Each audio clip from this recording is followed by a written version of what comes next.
Hallelujah. Sa hapon pong ito, ang topic ko na ibibigay po ngayon ay isang napakahalagang topic. Sapagkat ang topic na ito po yung nagiging dahilan kung bakit marami mga taong nagte-turn down sa kalooban ng Panginoon sa kanilang buhay. Nakita ko dahil sa bagay na ito, maraming ayaw gawin yung kalooban ng Panginoon sa kanila sapagkat meron silang takot. Meron po isang salitang babanggitin sa inyo, ang word na acrophobia.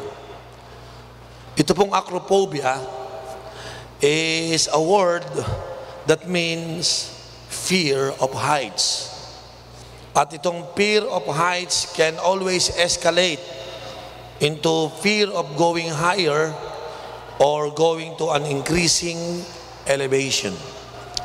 To illustrate my point kung ano ang acrophobia, as one day meron kami experience, I was with Kuya Marlon tsaka si Roldan and kasama po namin si Kuya Julius nyo. So one day nagpunta kami sa Isabela, in-invite po ako doon mag-preach sa isang conference. I brought them together. Nagpunta po kami doon sa tinatawag ng Magat Dam, ang taas-taas po ng Magat Dam. Kung taga Isabela kayo, alam nyo kung gaano kalaki yun. So nag-drive kami sa loob, tapos umakyat kami doon sa pinakamataas. Pinarada namin yung car. Bumaba ako sa kotse. Gusto ko pumunta doon sa taas. Sabi ko, wow! It's a magnificent dam. Ang laki ho nung dam. Sabi ko, bro, tingnan mo yung kotse, late na lang, gano'n na lang kalit sa sobrang taas. Yung tatlo po, hindi ho lumalapit doon sa gilid. Ako lang mag-isa nandun sa gilid. May riles. Tinitinang, wow! Sabi ko, Marlon, halika rito. Si Marlon lumapit, sumilip. Sabi niya, yee, ang taas. Roldan, halika dito.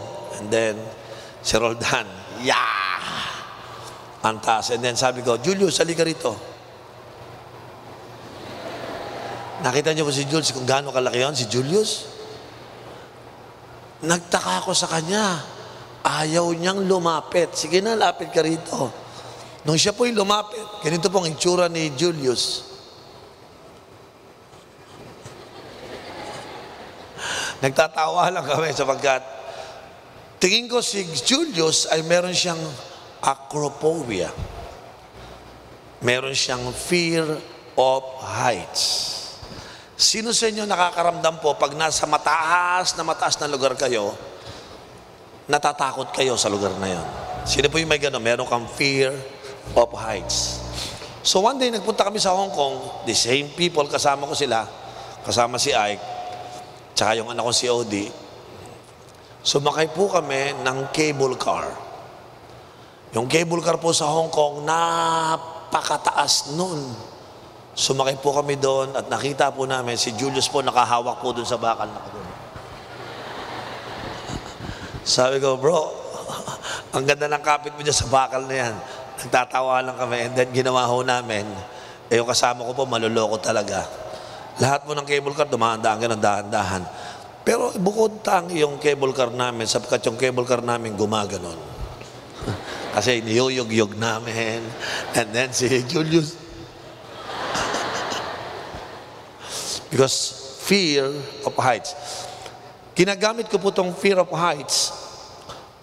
Isang word na napakahalaga because ito pong sakit po nito ay nagdudulot po ng maraming, takot sa maraming tao. Itong fear of heights.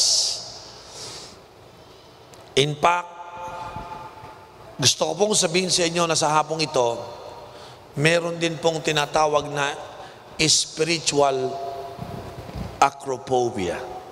Ito pong fear of going to a high place spiritually, ito po yung napansin kong maraming sakit ang marami sa atin.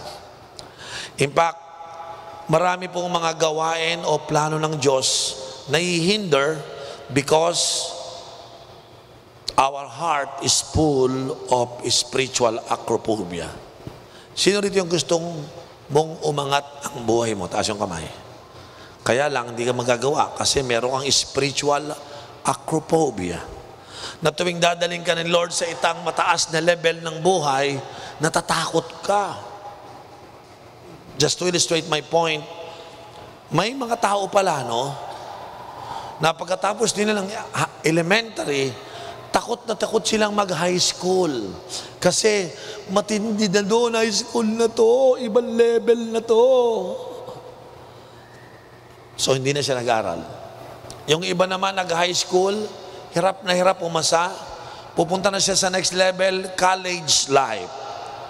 Naku, hindi ko na to kaya. Kaya po maraming tao hindi nakaka-graduate ng college because of acrophobia. Hindi nila kayang pumunta sa kanilang mga next level. I'm talking about spiritual acrophobia. Or probably may mga taong pumasa ng kanilang college degree and they were challenged to take the board exam. Naku, takot ako, mahirap yan. Baka bumagsak ako. Acrophobia. While the Lord is bringing you to the next level, pinagbo-board exam ka, ayoko, natatakot ako eh. Paano kung bumagsak? Hindi mo pa naman tinatry eh. Ay, naku, sigurado ako babagsak ako. Kilala ko sarili ko. Sino sa inyo takot mag-attempt ng pampa-next level? Yun ang ibig kong sabihin. Ha? Yung iba sa inyo, gumraduate ng bachelor degree, may challenge kayong mag-PhD, mag-master degree. Ay, naku, natatakot ako. Baka hindi ko mabayaran. Baka, naku, paano yung trabaho ko?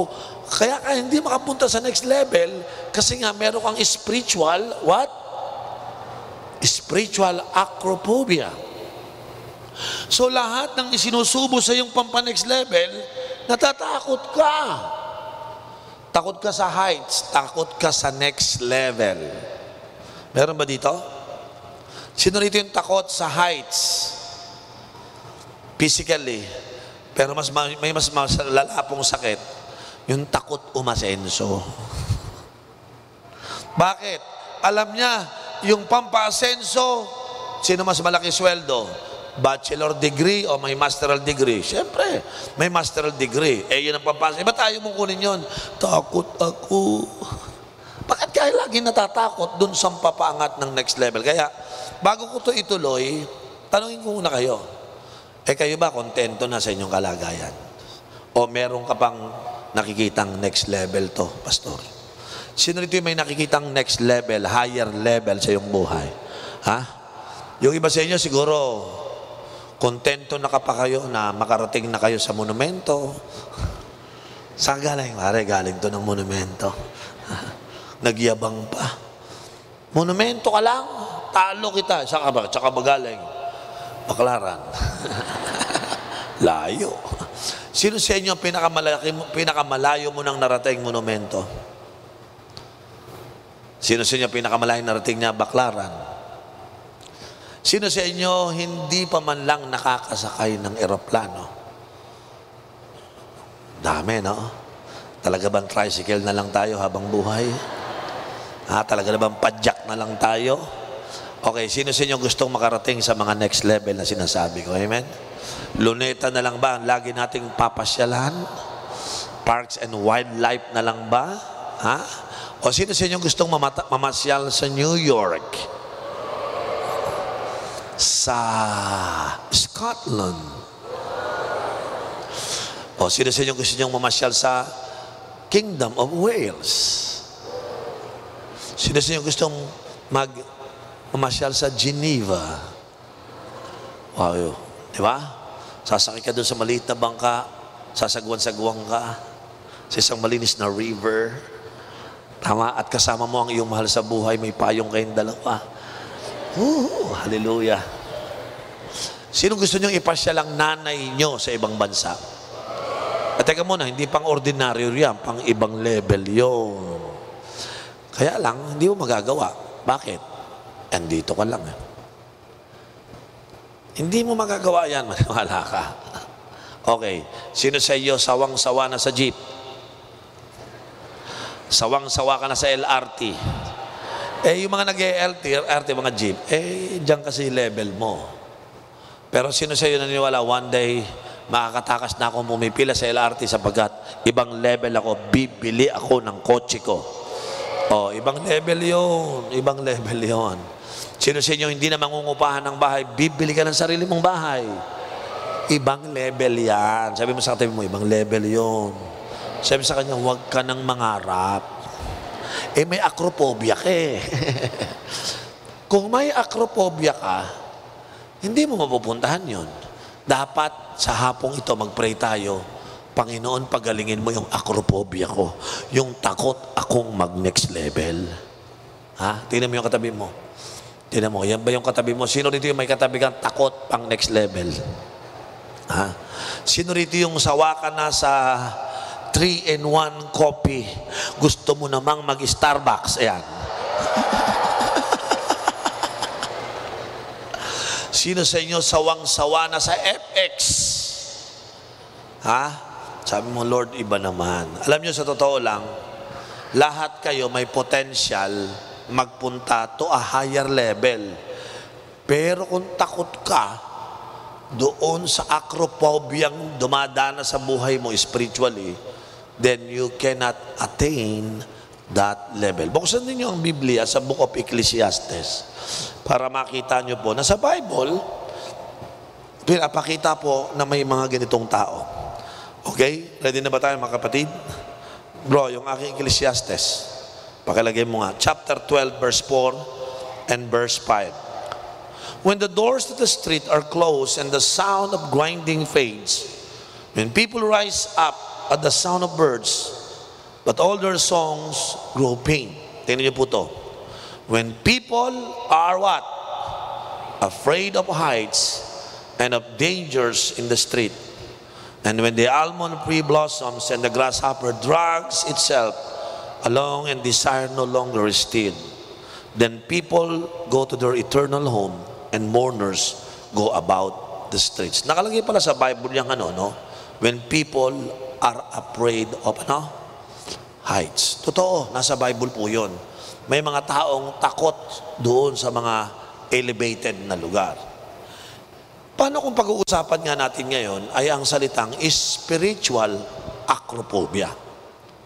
Ito po ay isang sakit sa espiritu na pinapractice ng marami, at itong acrophobia na to na spiritually, ito po yung matinding takot na nasa puso ng maraming Kristiyano. Kaya nga po sa hapon pong ito, sa lahat ng nangangarap umasenso, hindi magaganap ang asenso mo kasi pag nandoon ka na sa actual na dadaling ka sa taas, matatakot ka. Alam nyo, pag ang tao sanay lang, parang yung isang hayop sanay lang sa lupa, pag dinala mo sa tubig, matatakot. Yung isa namang taga-tubig, pag nilagay mo sa lupa, ikamamatay naman niya. Are you listening? Are you listening?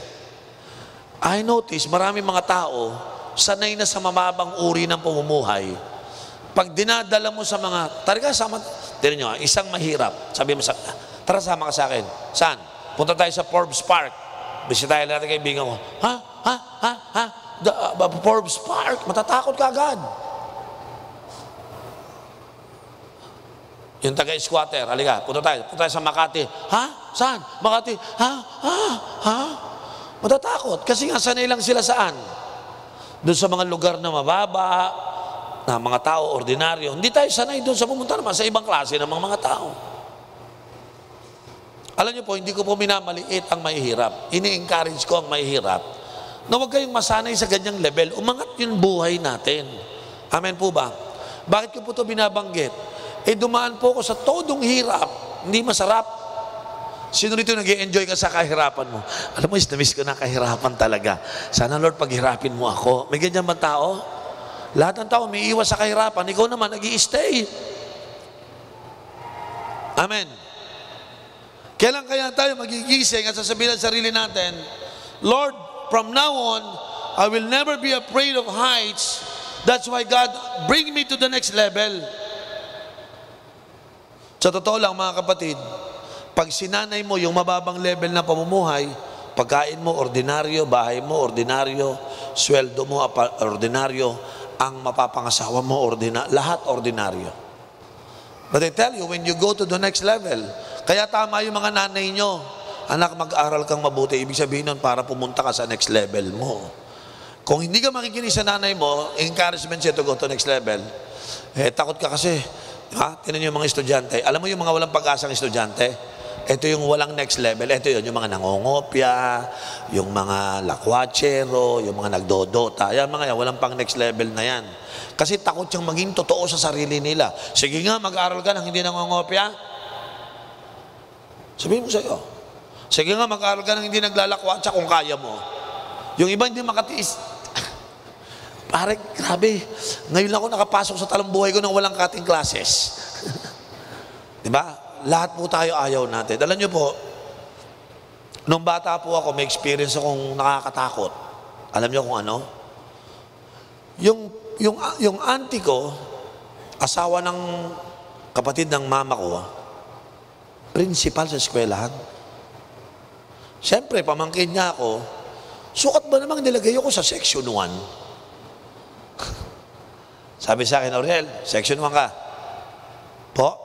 Section 1 ka. Pagpasok ko sa section 1, yung teacher ko nagtuturo, kahit anong turo niya, hindi ko maintindihan. Yung lahat ng classmate ko, parang, tama po ma'am, tama. Lahat gumagano. Ako lang yung, ano nangyayari? Parang ako taga-ibang planeta. Lahat ng classmate ko, pag nagtatanong yung teacher ko, naintindihan, ako lang din nakakaintindi. Sabi ko, umuwi po ako sa examiner ko, ma, na, kamusta sa section 1? Ba't kasi nilagay ako sa section 1 eh? Pwede ba lipat mo ko sa section 8? Para katabi ko, puro bobo. Ang hirap tumayo doon sa mga puro matatalinong classmate. Ibang level. Natindihan niyo ako? Siguro, nung bata pa ako, sadyang ako ay matalino, nung bata din naman ako, sa ibang paraan. Diba? Tinignan ko yung mga classmate ko, sabi ko, sa academic, hindi ako uubra dito eh.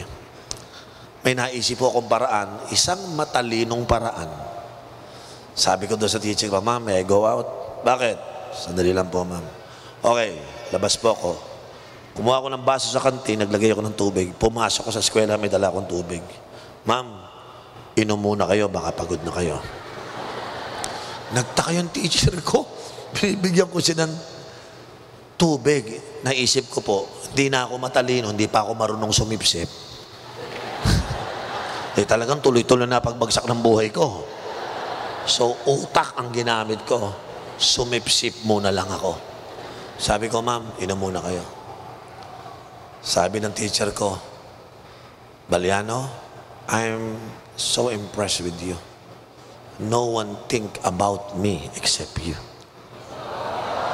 Sabi ko, kumakagat.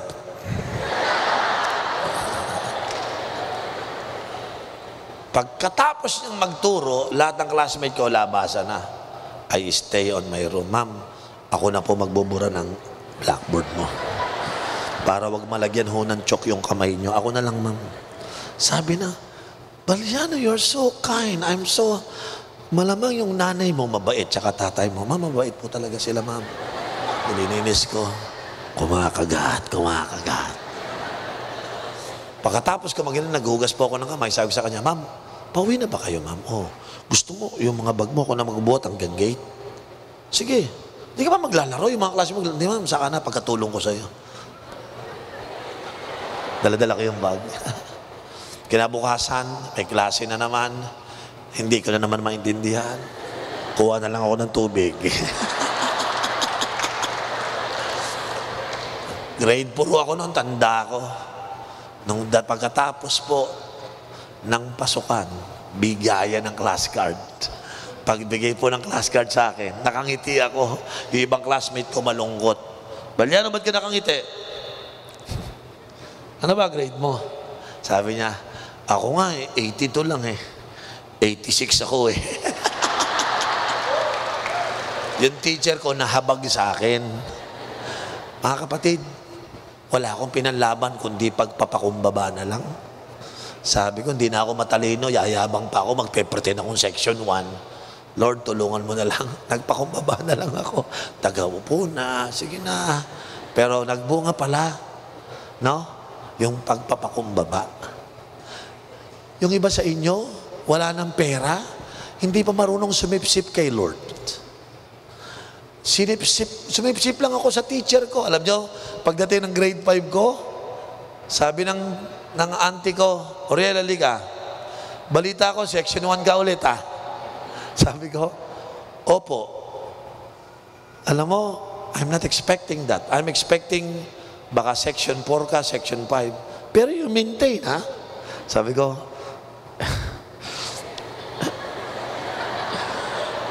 alam ko, sip-sip lang ang dahilan.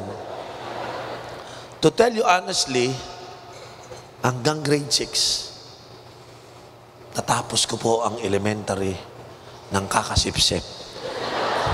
And I graduate with honor.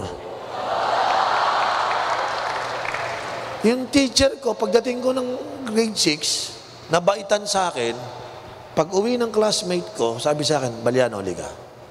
Bakit parang pag nagle-lecture ko, tahimik ka, umiiwas ka sa mga mata ko? Ma'am, pasensya na kayo, hindi ko talaga maintindihan. Umupo ka dyan. Ipapaintindi ko sa'yo. Grabe, nagka-tutor ako bigla. Lahat ng tulong ko, tinulungan niya ako. O, naintindihan mo na. Ma'am, nakuha ko na. Alam niyo, unti-unti, natutunan ko lahat ng klase ko. Kasi sa lahat ng estudyante, ako lang ang may tutor.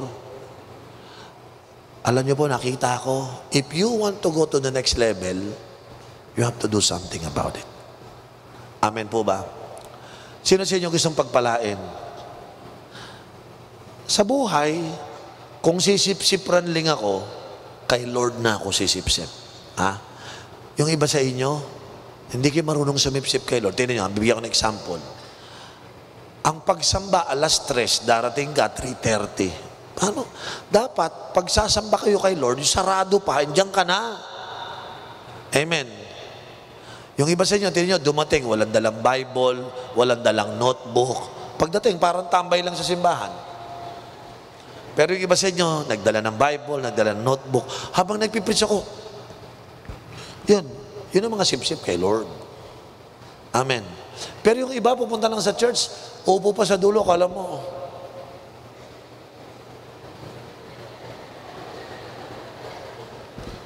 hindi sip-sip kay Lord eh.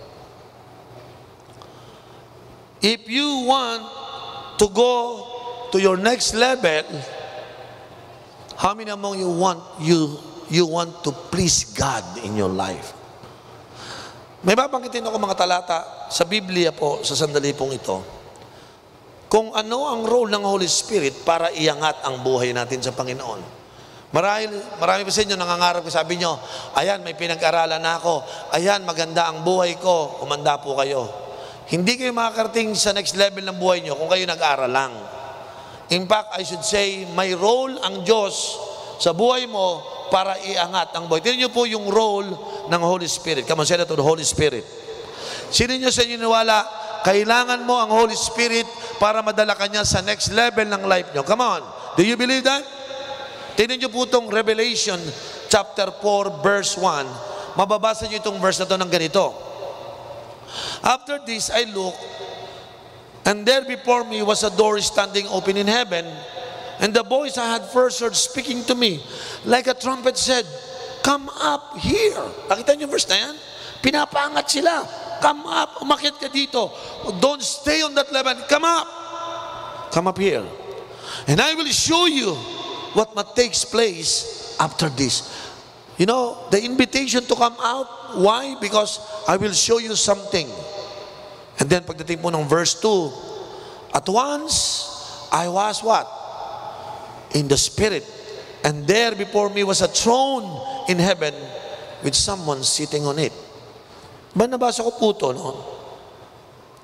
Verse 2, at once I was in the Spirit. Alam niyo ibig sabihin po niyan? Tinawag siyang to come up.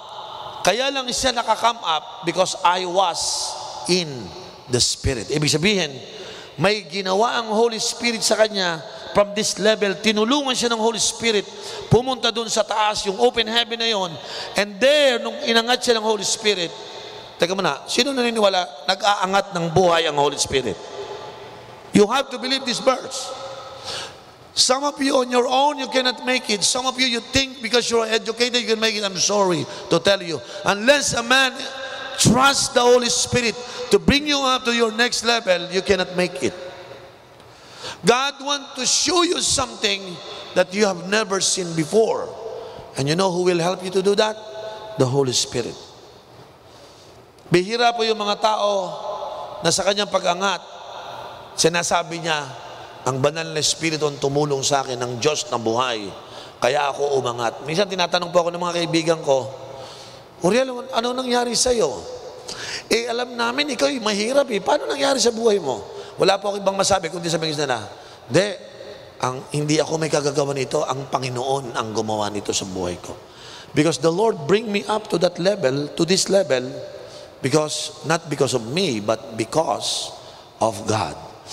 Kung ang lahat po sa atin dito, naniniwala po ba kayo, pwede kang samahan ng Holy Spirit? Say amen. Kung naniniwala kayo dyan, ibig sabihin, lahat kayo, pwedeng umangat ang buhay. That's my point. The way up is in the Holy Spirit. If you expect your life to go up in the Spirit, sa totoo lang po, you cannot increase your spiritual elevation without the Holy Spirit. Tingnan niyo po yung power ng Holy Spirit. Mababasa po natin to sa Romans chapter 8 verse 11. Then you would notice anong kaya ang gawin ng Holy Spirit. Ano na ba ginawa ng Holy Spirit noon at ano yung kaya niyang gawin niya? Tingnan niyo po ito.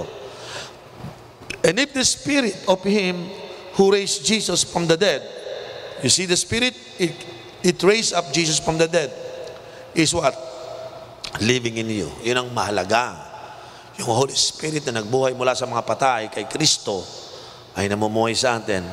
He who raised Christ from the dead will also give life to your mortal bodies because of His Spirit who lives in you. Ibig sabihin, ang Diyos na buhay ay nananahan sa atin. Tiyakin nyo lang that you are the temple of the Holy Spirit. The God of heaven lives in you. If the God of heaven lives in you, it means the power is inside of you. In fact, dinemonstrate niya dito, the power that raised Christ from the dead, ganun yan explain, will be living in your mortal bodies. Ibig sabihin, tayo mga Kristiyano, pag ang banal na Espiritu nanahan sa atin, yan po ang magdadala sa atin dun sa next level ng life natin. Sino niniwala gustong-gusto ng Diyos tayo'y tulungan dalhin sa mga next level natin? Palagay nyo ba masaya ang Diyos na nakitang nandiyan kayo sa level na yan? Ha? Alam nyo po, tutulungan kayo ng Holy Spirit. Sabi mo sa katabi mo, the Holy Spirit who lives in you will help you. Sabi mo sa katabi mo, yes, I believe on that. Amen? Many people would like to know what is going to happen to them in the future. Ano kaya mangyayari sa aking future? Huwag ko kayo matakot about yung future. Ilagay nyo ang sarili nyo na kayo'y dapuan, pagbahayan ng Espiritu Santo. Upang ang banal na Espiritu daling kayo dun sa higher ground ninyo at makita nyo yung magandang plano ng Diyos sa buhay natin. Amen po ba? You need to be on the position where the Holy Spirit can dwell in you. May nagtanong sa akin, Pastor, ano ba requirements? Ano ba dapat kong gawin para yung Holy Spirit manahan sa akin? Ano ba requirements? Alam niyo naman po, isa lang ang requirement ng Panginoon. Alam niyo kung ano? Humility. Tawag ko dyan, humbleology. Sino rito alam mo yung humbleology? Ha? Kulang sa atin yung humbleology, yung humble tayo. No? Buksan nyo sandali yung talatang Luke 14 verse 10, okay? And verse 11. Tinan nyo po ito, bakit ko sinabi, ano ang role ng humbleology or humility para iangat tayo na. Tinan nyo. But when you're invited, take the lowest place. So that when your host comes, he will say to your friend, move up to a better place, then you will be honored in the presence of all the other guests. Verse 11, for all those who exalt themselves will be humbled, and those who humble themselves will be exalted. Meron palang nakalagay sa Bible na yung position mo, yung condition ng life mo, nakadepende dyan kung sasamahan ka ng banal na Espiritu. If your life is not on the right position of humility, you don't expect the Lord will what? Will lift you up. Sabi ng Bible, all those who exalt themselves, yung nagmamataas. Alam niyo pa paano niyo ipinapakita ang inyong pagmamataas? Simple lang.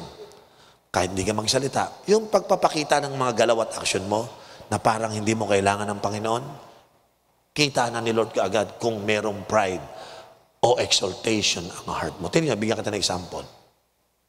Bakit nung bata ka, nag-aaral ka, wala kang kapera-pera, araw-araw ka nagpe-pray, araw-araw kang nagbabasa ng Bible, tapos estudyante ka kahit wala kang pera, gusto mo mag-lead ng cell group, gusto mo mag-disciple, lagi mo sinasabi, Lord, ikaw lagi uunahin ko. Bago ka mag-exam, nagpe-pray ka. Alam niyo nangyari sa transition ng buhay mo? Pagkatapos mo magtrabaho, mag-aral, binless ka ni Lord. Magtatrabaho ko yung transition. Nung pagkatrabaho mo, inoperang ka ng malaking sweldo, yung dati mong hindi mabili, biglang may tumingting sa isip mo, ting! Makakabili na. Nagsimula ka na bumili ng sapatos, magandang damit, mga lahat, pati shades, binili mo, lahat, pati mga make, lahat. Tuwan-tuwa ka. Grabe, binigyan ka pa ng credit card. Ako, pwede ako mamili kahit walang pera. Kaya nakalagay sa pitaka yung credit card mo, di ba? Suddenly, your heart changed. Magbabago. Tignan yung nangyari. Tanong mo siya, nagsasell group leader ka ba? Walang time eh. Busy. Oh, pati di ka mati sa cell mo. Alam mo naman, may trabaho. Oh, pati ka nagsimba. Pagod ako sa trabaho. Alam mo, huwag ka na magsalitang mayabang. Hindi ka naman mayabang sa tingin mo eh. But it will explain. Today, you show yourself as if you don't need God. Ang dami ko nakitang mga batang estudyante. Pastor po ako ng kabataan eh. Nung sila estudyante, talaga namang todo paglilingkod sa Panginoon. Nung nagtrabaho na, nakahawak ng pera, nakahawak ng power, ng position, alam niyo po, nawala sa cell, hindi na nagpapadisciple, hindi na nag-church, hindi na nagsasell, hindi na nagte-train. Bakit? They begin to show themselves, I don't need God. Huwag mo sabihin yan, pero it shows. Walang nagsasabing, hindi ko na mahal si Lord. No, pinapakita mo lang. Hindi mo sinasabi, pero pinapakita mo. Suddenly, lahat ng patungkol sa Diyos, hindi na mahalaga. Church, no longer important. Cell, sorry. Diba? Discipleship, no. Training, no. Ano na mahalaga sa iyo? My career. That point, you don't even talk that you are proud, but you are proud. Ito yung sinasabi ng Panginoon. For all those who exalt themselves will be humbled. And those who humble themselves will be what? Exalted. Ang Holy Spirit, kaibigan yan ng mga tao nagpapakumbaba. Nagpapakumbaba tayo kapag sinasabi nating, Lord, kahit may trabaho ako, wala akong magagawa kung wala ka sa buhay ko. Lord, hindi ko pwedeng unahin ng anumang bagay, ikaw lang ang unahin ko. Yung mga ganyan tao, papagalitan ka ng mga kaibigan mo, ba't ka ba lagi puro si Lord? Ba't ka palagi puro Bible study? Papagalitan ka ng ibang tao. Yung boss mo, papagalitan ka. Ano? Anong Bible study? Unahin mo trabaho mo. Because people don't know how to humble themselves before God. Tuturuan ka ng boss mo, ng mga tao sa paligid mo, minsan, mga kaibigan mo, na huwag ka na mag-depend sa Diyos. Buhay mo yan. Alagaan mo buhay mo. Huwag kang umasa sa Diyos. Trabaho. Gagalunin ka ng mga tao. Sino sa inyo nakaranas na? Ha? Ang dami sa inyo. Di ba? Saan ka pupunta? May cell group pa kami. Anong cell group? Gimmick na lang tayo. Ang pinagagawa mo sa buhay mo. Ganda-ganda ng pinag-aralan mo pa Bible. Pa cell group ka. Minsan bababuyin nilang isip mo. Because they thought they know better than you. But if you know the Bible, you know that I cannot live without God. I cannot afford to run my life on my own without God. Kaya yung iba po, hindi mayangat doon sa next level nila. Bakit? Hindi yung sinasama ng Espiritu Santo. Ba't sila hindi sinama ng Espiritu Santo? Walang humility. They begin to believe, naging self-absorbed sila. Masyadong self-sufficient. They don't need God. Ngayon, they don't trust God. They don't rely on God. They just rely on themselves. Mga kapatid, don't go to that level. Because that level will destroy your life. Amen. Sino rito yung hindi ka titigil magtiwala sa Diyos? Ano man ang mangyari, yumaman ka man, maging milyonaryo ka man, maging manager ka man, lagi mo sinasabi, Panginoon, wala akong magagawa kung wala ka sa buhay ko. That's humility. Sino po may natututunan? Ha? Kung gusto mo ang Holy Spirit, kaya nga sabi ko, ito po yung better position. Parang, alam nyo, ang humility, tingnan nyo to, no? Yung birth canal pala ng babae. Before a baby can be born, he or she must get into the right position in order to come out head first. Yung birth canal pala ng bata, meron tayong isang nagbuntis dito, ang pangalan niya si Ate Dayan, yung asawa ni Kuya Romeo nyo. Nung siya nagbuntis, kamusta? Pastor, yung baby kasi nag-iiba ng position eh. Anong position? Yung paa, pastor, nasa paa eh. Nasa baba. Pag nanganak po ako, nasa baba ang position. Breech po yung baby. Delikado po yun. Kaya malamang po, isisaryan ako pag yung bata hindi nagtuloy. Alam niyo po, umalis ako sa ibang bansa, nahalbalita ako ng anak. Sabi ko, nangyari? Pastor, sinisaryan si Sister Dayan. Bakit? Yung bata po, wala sa right position. You know, suddenly, it came up on me that wrong position will hinder the birthing process of God's blessing in your life. Hindi lumalabas yung blessing sa life mo, hindi maipanganak because of wrong position. The best position is humility. Ha? Magpakumbaba ka. Kung sa estudyante, kaya mo bang gawin, Lord, nagpapakumbaba na po ako sa inyo. Simula sa araw na to, hindi na ako magmamalaki, hindi na ako mangungopia, mag-aaral na lang po ako. Panginoon, magpapakumbaba na ako, hindi na ako maglalakwatsa, magdodota, mag-aaral na po ako mabuti. Nagpapakumbaba na po ako. Yan ang mga kailangan natin sa mga estudyante. Pero yung mga estudyante, mga lakwatsero, ang yayabang niyang mga yan. Yung nagdodota-dota pa, akala mo may kwarta, wala naman. Hambog na hambog sa harapan ng Diyos. Tapos, ang hirap-hirap ng nanay, ng tatay, pero kung pumorma, cool na cool. Diba? Pormang rockstar. Pero, purdoy lang yun. Walang kwarta yun. Puro porma. Maraming estudyante, puro porma lang eh. Kaya hindi binibless ng Diyos. Habang buhay, maghihirap. Bakit? Wala lang. Alam niyo sa Pilipinas, kung sino yung walang kwarta, yun ang maporma. Promise. Tingnan mo katabi mo ang porma, di ba? Wala pang pera yan. Ako, maniwala ka. Paano na kung magkapera yan? Sa totoo lang mga kapatid, sino dito naniniwala, it's time to be humble before God? Amen? Sino sa inyo estudyante rito, magsasabi ka, magpapakumbaba na nga ako para dapuan ako ng Holy Spirit. Paano ka sasama ng Holy Spirit? Yung yabang-yabang. Sabi mo, Lord, makapaglakwa siya. O paano ang exam mo? Mangungopia na lang ako. Tapos habang nangungopia ka, Holy Spirit, tulungan mo po kung huwag ako mahuli ng teacher ko. Ano? Di ba? Lord, mag-i-exam na ako, Lord, hindi ako nag-aral, naklakwatsa ko. Panginoon, paalala mo sa akin lahat ng aking, ma-remember ko lahat. Paano ko tutulungan? Naglakwatsa ka. Nanindihan niyo ako? Ha? Lord, naubos na ang pera ko sa Dota. Panginoon, you are my provider. Ha? Kalokohan. Ang daming baliw eh. Gusto nila pumunta sa next level, pero hindi nila alam, kailangan nila ang Holy Spirit. At paano ko sasama ng Holy Spirit kung lahat ng ayaw ng Diyos, yun ang ginagawa mo? Ha? Nakakita ako sa Pilipinas, ang dami po. Yung lahat ng nangangarap umasenso, yan yung mga lasinggero, dragadik, nagyoyosi, nagsusugal, lahat ng kalokohan nasa katawan, pero pag nagsalita, parang totoo. Alam mo, ang buhay dapat talaga umasenso tayo. Pero tingnan mo, bat-bat ang katawan ng napakaraming bisyo. May pag-asa ba ganyan tao? Saan ka naman nakakita? Pumunta ka sa mga mahihirap na lugar. Kung sino pa yung mga mahihirap, yun ang mga lasing. Yun ang mga nagyoyosi, yun ang mga nagdadrugs. Sabi ko, Lord, hirap na, ganun pa po ginagawa. Naintindihan niyo ako? Kasi po, takot may acrophobia Takot gumawa ng tama.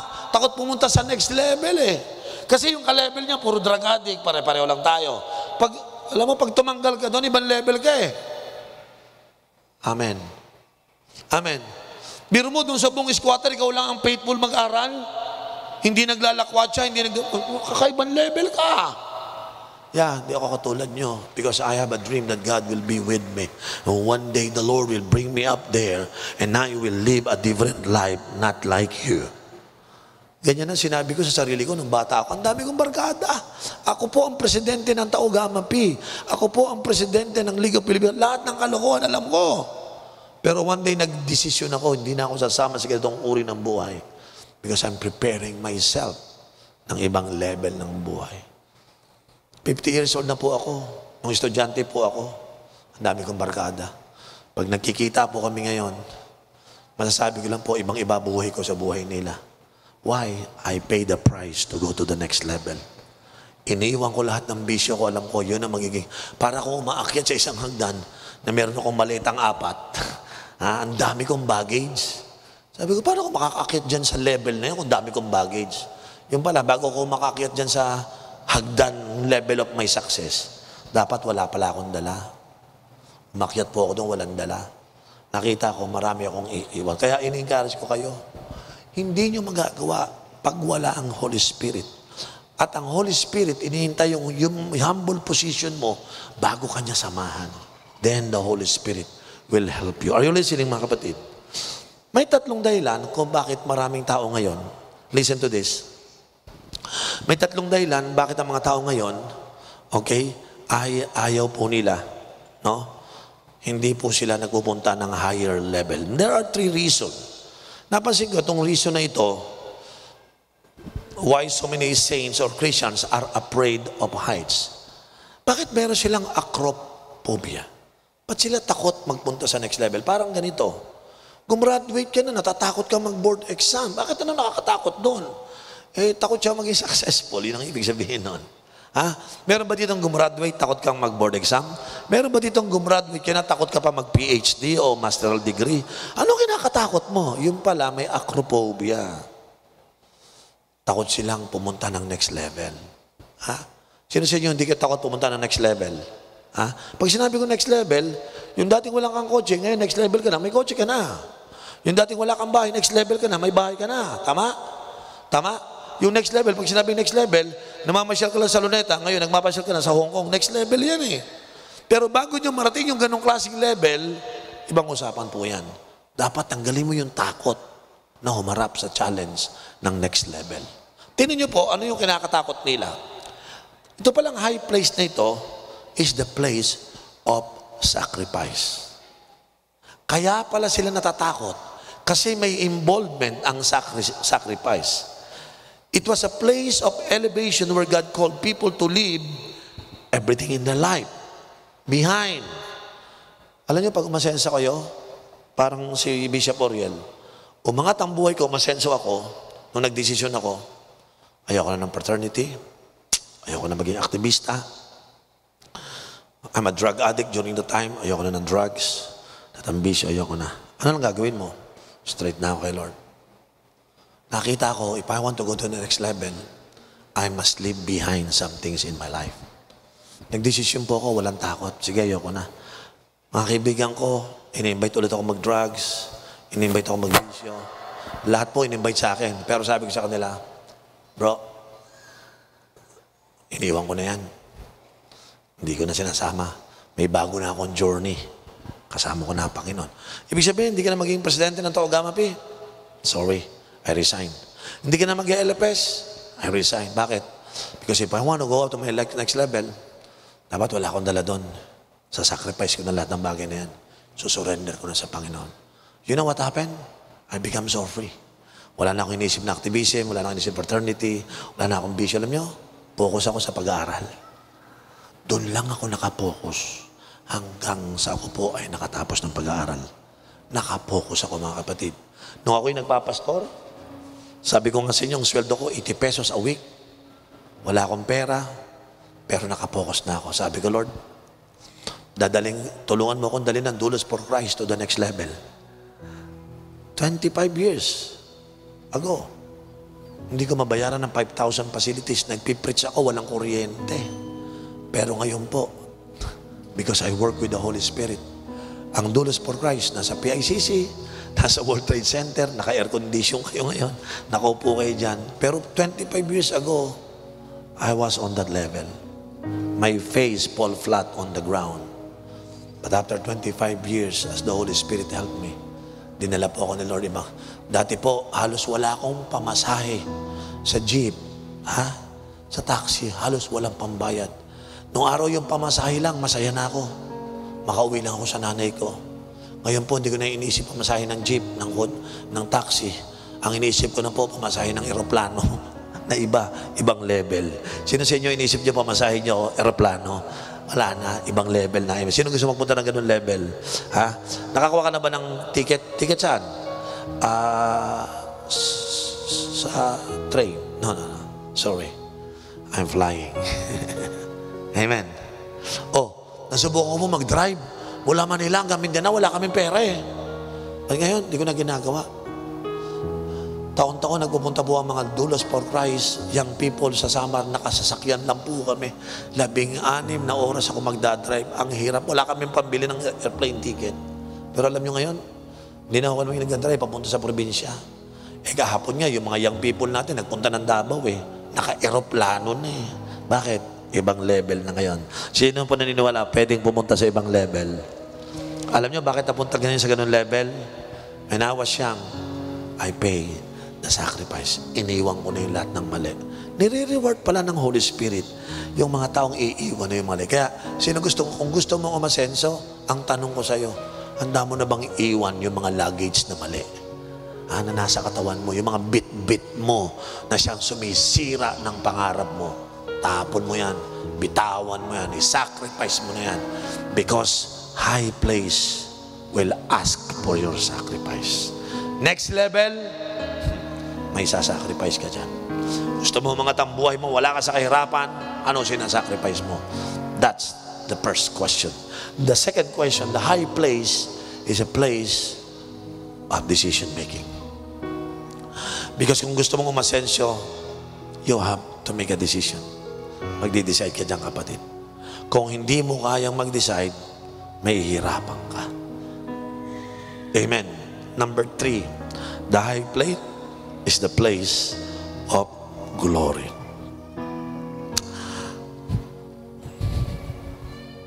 Dinala ng Panginoon si Peter, si James at si John doon sa taas ng Mountain of Transfiguration. Pagdating po nila doon, nabigla sila, nakita nila si Kristo. What?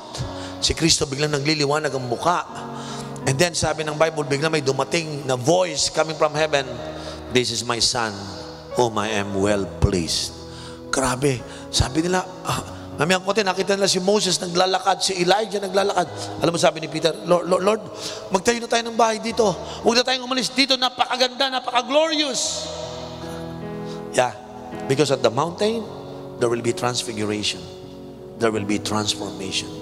Kapatid, pag dinala ka na Lord sa next level ng buhay mo, magtataka ka. Lahat ng aspeto ng buhay mo mababago. Maiiba.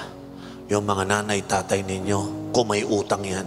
Alam niyo po, ang sarap ng pakiramdam kapag yung tatay, nanay mo may utang, ikaw nagbabayad. O tay, wala ka ng utang, bayad na. Di ba? Ano feeling ng tatay mo? Anak, salamat. Di ba glorious moment yan? Yung mga kapatid mo hindi makapag-aral dahil umangat ka na pag-aral mo. Di ba? Nakikita mo sila nag-aaral, ikaw yung nahirapan. Masayang masaya sila, lalapit siya magpapasalamat. Di ba? Glorious moment yan. Yung nanay mo may pangarap, hindi niya naranasan nung siya'y nabubuhay nung panahon na yon. Pero sabi mo, Nay, I know this is your dream. I'm here to fulfill your dream. Di ba glorious moment yan? Mga kapatid, when the Lord lift you up, when the Lord put you on that level, mararanasan nyo yung mga glorious moment. Alam nyo po, I pay the price. I make a decision. Ngayon po, dito po ako sa Doulos for Christ. Sabi ko, Lord, what a glorious moment. Last July po, sa awa at tulong ng Panginoon, nagpunta po yung buong family ko po, nasa London po kami. Nakandun po kami sa castle. Sabi ko, Lord, kung hindi ako nag-decide, kung hindi ako nag-sacrifice dito, hindi namin mararanasan tong karanasan na to. Sinasabi ko sa mga anak ko, anak, ganun din ang gagawin ninyo. You have to pay the price. Hindi nyo ito mararanasan kung ang tatay ninyo hindi nagsakripisyo at nagdesisyon. Ngayon, it was so glorious, naranasan nyo ito, nag-i-enjoy kayo. Masasabi ninyo, ang sarap maging anak ng pastor. You don't know how much sacrifice I pay for you to attain these things. Kahapon po, nasa Davao ako. Kasama po ko yung dalawa kong anak at yung ibang mga taga-worship team. And doon sila sa Davao. Halos maiyak ako sa tuwa. Sabi ko, Lord, dati yung mga anak ko, doon lang sa Wild Sands. Ngayon, Lord, nasa Davao na sila. Lord, tinadala mo na sila sa next level. They are now getting ready for the world, for the nations. Nakikita ko lang ba yung anak ko, pupunta lang ng Davao? Hindi ho. Nakikita ko po kayo, yung iba sa inyo, dadali ni Lord sa nations. Because God will bring you to your next level. Amen. Yung mga naglilid ng worship dito, hindi lang ho maglilid dito ng worship yan. Unti-unti na ho sila. Naglilid na sila ng worship sa Araneta Coliseum, sa Cuneta Astrodome, sa SM, di ba? Tama, sa World Trade. Sabi ko, Lord, very few people can experience that. But the Lord is putting you on that level. Naintindihan niyo ako, mga kapatid? Sino sa inyo gusto makaranas ng glorious experience because God put you to your next level? Ha? Amen? Tama po ba? Pagbaba ko po sa Davao, sabi ko, kamusta kayo? Yung team na nagpunta po doon, mga kabataan. Sabi ko, Pastor, sabi po sa Pastor, first time ko lang pong sumakay ng eroplano eh. Ang sarap po pala, sabi ko. Tinignan ko yung cellphone niya, puro picture, ulap. Pati ulap, pinipicturean eh. Diba? Sabi ko, ganyan talaga, first timer eh. Pero nakita ko po, sino po naniniwala, pwede tayong pumunta sa ating mga next level. If we are willing to pay the sacrifice, let us make a decision. And that high place will give us glory. Amen? Glorious experience. Nandun ang Panginoon. Lahat po ngayon nakikita ko, si Lord ang may gawa. Mga anak ko po nag-aaral. Iniisip ko ng bata ako, paano mag-aaral si Grace? Paano mag-aaral si Odi? Paano mag-aaral itong mga anak ko? Lord, sweldo ko 80 pesos lang. Pero alam niyo po, I pay the price of sacrifice. I make the right decision. And the Holy Spirit help me. Today, nakita ko po yung anak ko. Graduate na sa college si Odi. Si Naomi, ilang sem na lang, gagraduate na. Si Grace, ako magdodoktora pala to. Ako po, masayang masaya. Dahil bakit? When the Lord brought me to that level, nakita ko po yung galaw at ganda ng ginawa ng Diyos sa buhay ko. Lahat kayo, walang exempte. Makikita nyo one day yung ganda ng gagawin ng Diyos sa buhay nyo. Because you pay the price of sacrifice. You make the right decision. Then, the beautiful, glorious experience will be upon you. Sino sa inyo excited na maranasan nyo yung glory na binibigay ng Panginoon? Hallelujah. Amen? Pwede bang tumayo tayo lahat ngayon? Sa totoo lang, mga kapatid, sa oras na ito, I want you to make a decision and pay the sacrifice. Sino sa inyo lalabas sa pintuang yun yung pintuan na yun, at sasabihin mo, Lord, paglabas ko sa pintong ito, ibang level na yung pupuntahan ko. Iiwanan ko na yung luma akong buhay because it will drag me down to my old life. But today, I'm willing to forgive. I'm willing to do something different. No? May mga tao ngayon dito, kailangan nyo na magpatawad. Huwag nyo nang isipin yung patawarin nyo na. Magiging pabigat lang siya sa'yo. O yung iba naman sa inyo, marami kayong mga bisyo o mga maling gawa, isurrender muna kay Lord. Isa lang ang purpose ko, bakit kung gusto nyo gawin yan? Para samahan kayo ng Espiritu Santo. The Holy Spirit will help you. I promise you, He will help you to bring you to your level. Amen? Walang gusto si Lord na wala mababa level nyo. Gusto ni Lord lahat umangat ang buhay ninyo. But you have to learn how to cooperate with the Holy Spirit. Amen? This morning or this afternoon, it's time to give up something. Surrender nyo na kay Lord. Kung mayroon kayong masamang ugali, masamang bisyo, mga maling gawa, bigyan nyo na kay Lord, sacrifice nyo na. And today, I want you to make a decision. Decision that says, Lord, I want to come up higher. That's my decision. Sino dito mag-decide that you want to come up higher? Hallelujah. Amen. Sino dito narinig mo invitation ni Lord sa'yo? Come up higher. Sino sa inyo narinig yan? Ha? Don't stay there, son. That's not my will for you. Ano ka? Mahirapan ka dyan. I want you to come up. Alam niyo po, 1988, hirap na hirap ang buhay ko. But the Lord invite me to come up higher. nakinig po ako. Nakinig ako. Lord, next level. Ako na next level. Lahat kung ano yung mga dapat iwanan, baguhin, ginawa ko po. Alam niyo po, ngayon nakita ko, wow, ganito pala bunga ng next level na sinasabi ng Panginoon.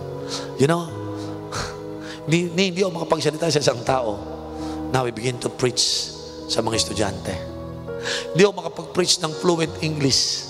So Tagalog English ang preaching ko. But now, the Lord brought me to the next level. One day, nagpunta po ako sa Amerika. Hindi ako pwede mag-Tagalog, so I have to preach in English. Nagpunta ako sa England, I have to preach. Sabi ko, Lord, ang hirap pala nito, ibang level pala to. And I realize, lagi na ako nagpipreach, lagi pa. Now I realize, wala na, dinala na ako ni Lord sa ibang level. Hindi na ako pang Tagalog. I have to speak to that level. Na-bless po ako, mga kapatid. Sino sa inyo willing ma-bless ang buhay? Are you willing to pay the sacrifice? Are you willing to make the right decision? And are you willing to expect to see the glorious moment of that level? Amen? Tingnan mo yung katabi mo sa kanya. Excited ako sa next level ko. Sabi mo sa ito, excited ako sa next level ko. Hallelujah. Palakpakan natin ang Panginoon. Hallelujah.